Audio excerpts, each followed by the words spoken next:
to go over an option with Minuteman, the bundled Minuteman that we're switching to on the stairway and landing stretch. This stretch gave us all sorts of troubles. It's a very difficult stretch during live burns last week. So this is just going to be two different options that we have to deploy in a really confined, tight area like what we were dealt with during live burns. We have set up normally our nozzle, our supply 50, our attack 50 is going to be towards the door.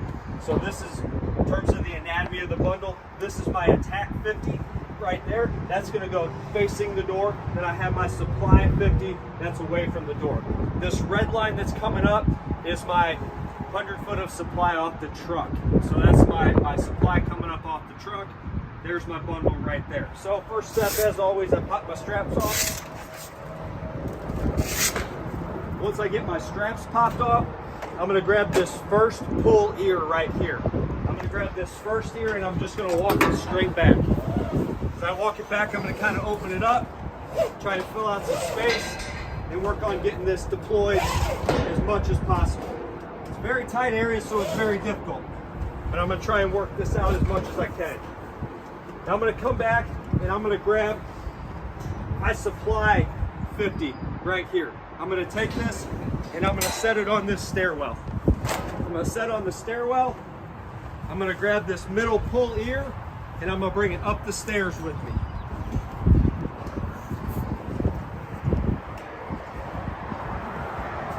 As I bring it up the stairs, it's all going to kind of flake out. And I'm going to make sure that it's set up to charge up here. That's just an option to separate that up and try and organize it as best as possible.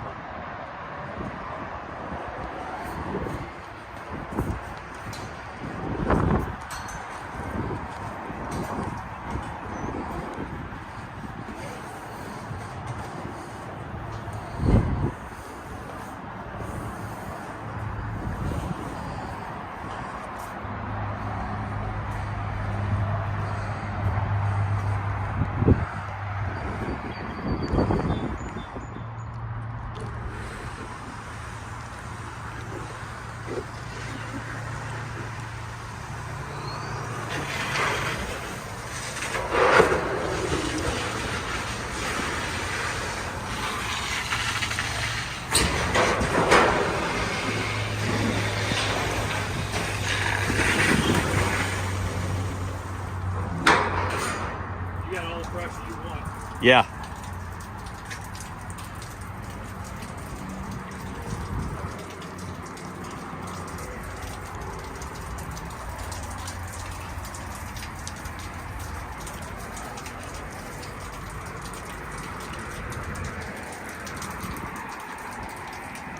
All right, so here's another option for us. This might be that first line got deployed, like in our scenario for our live burns last week. That first line went to the basement, so it's already in service on the stairwell.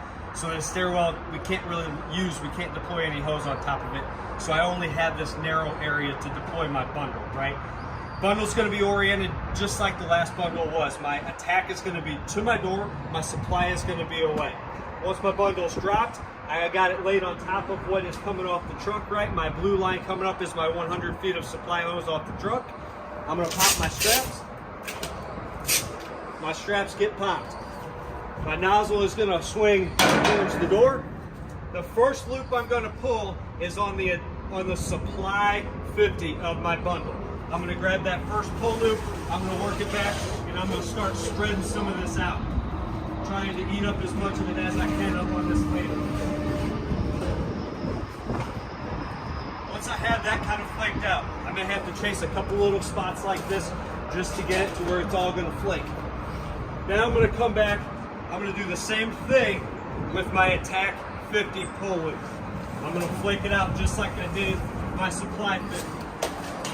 Occupy some space, and I get it flaked out back on top of that. This accomplishes a couple things. I get everything deployed in this tight, confined area, and I also have my attack sitting on top of my supply. So it should make for a fairly easy transition inside that door, working with a real narrow area.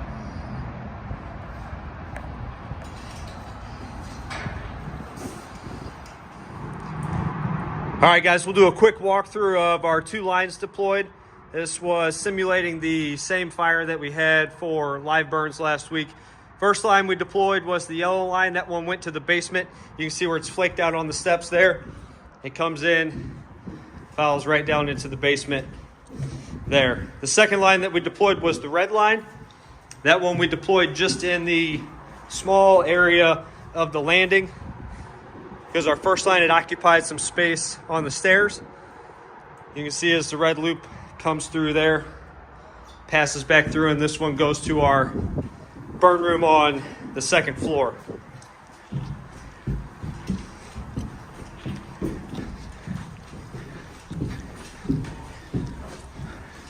It definitely was a little bit more efficient of a stretch, a lot less labor intensive.